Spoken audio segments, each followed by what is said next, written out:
இறைத்தூதர் ஸல்லல்லாஹு அலைஹி வஸல்லம் சொன்னார்கள், இந்த வானங்கள் பூமிகளை இறைவன் படைப்பதற்கு முன்னதாக 50,000 ஆண்டுகளுக்கு முன்னதாகவே மனிதர்களின் விதியை இறைவன் எழுதிவிட்டான்.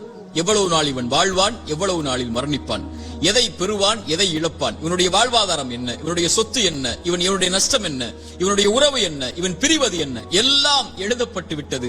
வானங்கள் பூமி படைப்பதற்கு 50,000 ஆண்டுகளுக்கு முன்னதாகவே தாயுடைய கருவறையில் அவன் இருக்கும் போதே மீண்டும் அதை உறுதிப்படுத்தினான்.